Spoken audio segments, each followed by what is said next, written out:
राधे राधे। कैसे हो आप सभी? आशा करती हूँ अच्छे होंगे, स्वस्थ होंगे। तो आज जैसा कि थंबनेल देख के आपको पता चल ही गया होगा कि आज की वीडियो किस विषय पे है। तो आज हम लोग बात करने वाले हैं, इस एक ही वीडियो में हम लोग बात करेंगे 29 अक्टूबर से लेके 2 नवंबर तक जो हमारी धनतेरस, रूप चौदस, दीपावली, गुड़ी पड़वा और भैया दूज, मतलब ये 5 दिवसीय जो त्यौहार है उसके विषय में इसमें आपको क्या क्या करना है, इस एक वीडियो में हम लोग यहाँ ये जानने वाले हैं। और उससे पहले ये बता दो कि इस वीडियो में जितनी जो भी बातें बताई जाएंगी वो गुरुदेव पंडित मिश्रा जी द्वारा उनकी कथाओं में बताई गई हैं। वही बातें मैं यहाँ आप लोगों को अपनी ऑडियंस के साथ मैं शेयर करने जा रही हूँ। तो होप आप लोग पूरे ध्यान से सारी बातों को सुनेंगे और एक एक स्टेप को ज़रूर फॉलो करेंगे। तो वीडियो में लास्ट तक ज़रूर बने रहे, विदाउट स्किप किए पूरी वीडियो देखें। लेकिन उसके पहले अगर चैनल पे नए हैं तो अपने चैनल हिंदू कल्चर उफ पूनम ऑफिशियल को लाइक, शेयर एंड सब्सक्राइब करना ना भूलें। तो चलिए विषय पे बात करते हैं। महालक्ष्मी पूजन, दीपावली का अवसर आ रहा है। धनतेरस, रूप चौदस, दीपावली, गोवर्धन पूजा और भाई दूज, ये 5 दिवसीय पर्व हमारे घर में जब बनाए जाते हैं तो कहा जाता है कि इन दिनों माता लक्ष्मी का हमारे घर में स्थिर रूप से वास रहता है। आप उनकी जितनी आराधना अर्चना करते हैं, माता उतनी आपसे प्रसन्न रहती हैं। पंडित मिश्रा जी अपनी कथाओं में कहते हैं कि माता लक्ष्मी को नारायण जी को माता लक्ष्मी किसने दी? तो भगवान शिव ने लक्ष्मी जी को माता लक्ष्मी से उन्हें प्राप्त करने के लिए दिया था। ठीक है, तो ऐसा कहा जाता है। तो तभी से जब अगर भगवान विष्णु के पास माता लक्ष्मी, तो क्या लक्ष्मी माता हमारे घर में नहीं आ सकती? इन 5 दिवस में, जब ये 5 दिवस महालक्ष्मी की पूजा आराधना करने के दिन होते हैं, तो इन दिनों हमें प्रयास करना चाहिए कि हम जितना अधिक हो सके भगवान भोलेनाथ का अनुमोदन करें, क्योंकि भोलेनाथ की कृपा से ही लक्ष्मी प्राप्ति हुई थी विष्णु भगवान जी को। तो उसी प्रकार से अगर हम भी श्री शिवाय नमस्तुभ्यम बोलते हुए अगर लक्ष्मी माता की आराधना करें, घर के काम करते रहें, घर में जितना हो सके एकदम उत्सव का माहौल बना के रखें, भगवान शिव का अनुमोदन करें और लक्ष्मी जी का स्मरण करते रहें कि हे माता लक्ष्मी, आप हमारे घर में विराजमान हो। आप तो इस तरीके से आप अनुमोदन करते हुए अपना सारा कार्य करते हुए अपनी मानसिक पूजा आराधना करते हुए माता लक्ष्मी से प्रार्थना करिए। और साथ में ये भी प्रार्थना करिए कि माता लक्ष्मी इतना देना कि कभी मन में अहंकार ना आए, कि जितना भी लक्ष्मी आ जाए लेकिन मन में कभी भी अहंकार ना आए। तो ये सब कार्य आपको ज़रूर करना है और माता महालक्ष्मी से प्रार्थना करनी है। इसके साथ ही चलिए अब जो पंडित मिश्रा जी अपने कथाओं में उपाय बताते हैं, थोड़े ये उपाय जो आपको धनतेरस से लेकर के आपको भाई दूज के बीच में करने हैं, ये उपाय अब आप जानिए। तो सबसे पहले आपको क्या करना है कि एक आपको जल लेना है, जल में आपको लाल चंदन मिला करके, अगर सबसे ये कार्य सबसे पहले वो लोग करें जिनका धन कहीं पे अटक गया है। ठीक है, तो वो लोग क्या करेंगे, जल में लाल चंदन मिला करके बेलपत्री का जो वृक्ष होती है उसकी जड़ का सींचन करेंगे। तो ऐसा करने से उनके जो भी रुके हुए पैसे हैं वो इन दिनों में खासकर ये उपाय करने से उनके वो पैसे ज़रूर मिल जाएंगे। ठीक है, उसके बाद पीपल के वृक्ष की जो जड़ होती है या फिर बेलपत्री के वृक्ष की जड़ होती है या फिर आंवला, मतलब 3 पेड़ बताया गया है, पीपल का पेड़, बेलपत्र का पेड़ और आंवले का पेड़। इन तीनों पेड़ के नीचे कहा जाता है स्वर्ग का निवास होता है।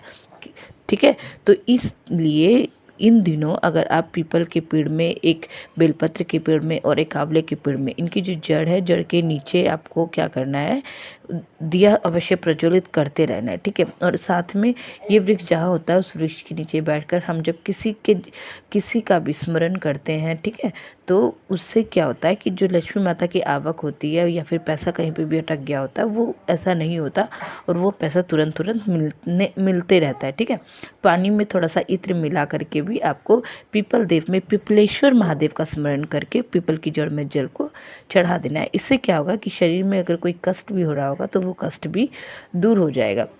ठीक है, तो इस तरीके से आपको ये एक कार्य करना है पिपलेश्वर महादेव का नाम लेकर के। ठीक है, उसके बाद आपको क्या बोलना है कि इसके बाद बात आता है आंवले वृक्ष का। ठीक है, तो कहा जाता है कि आंवले वृक्ष के नीचे ठीक भगवान हरि एकदम विश्राम करते हैं।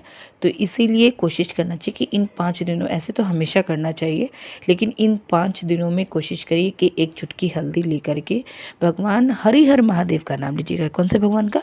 हरिहर भगवान का नाम लेकर के पूर्व की तरफ मुख करके आपको जल चढ़ाना चाहिए। और ये कार्य आपको, अगर आप इस दिवाली से शुरू करके हमेशा करें, ठीक है, या फिर हमेशा नहीं भी कर पाए तो शुक्रवार की शुक्रवार करें, नवमी की नवमी करें, अष्टमी को कर लें, सोमवार को कर लें, मतलब एक नियम से करिए, ठीक है। हल्दी रखकर और फिर जल आपको समर्पित करना है। तो इससे क्या फ़ायदा होगा? इससे देखिए लक्ष्मी का आवक क्या होता है? व्यापार।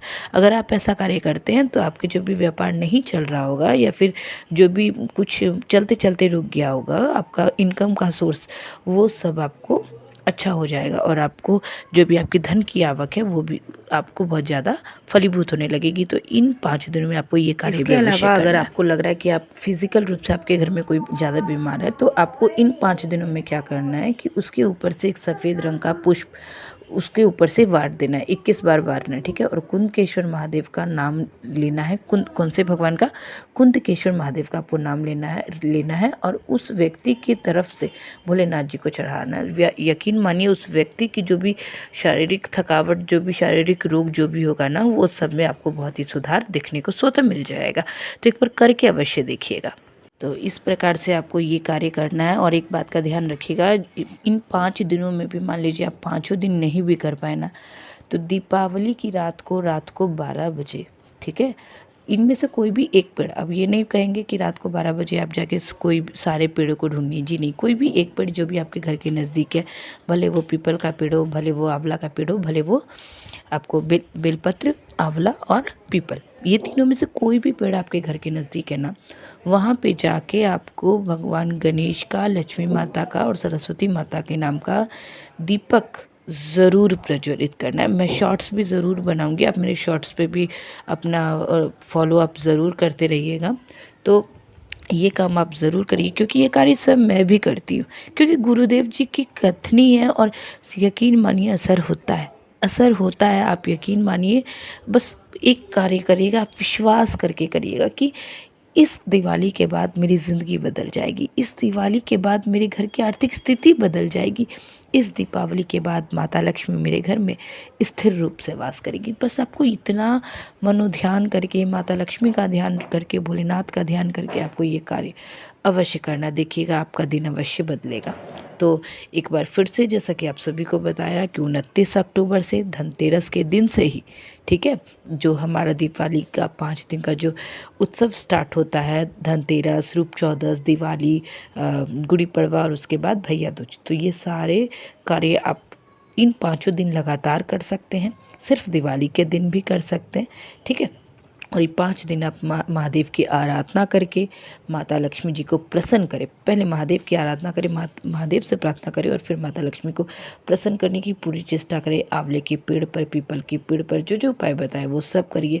और क्या उपाय बताए? तो लाल चंदन के जल और जल, आंवले के पेड़, लाल चंदन का जल आपको महादेव पे चढ़ाना है।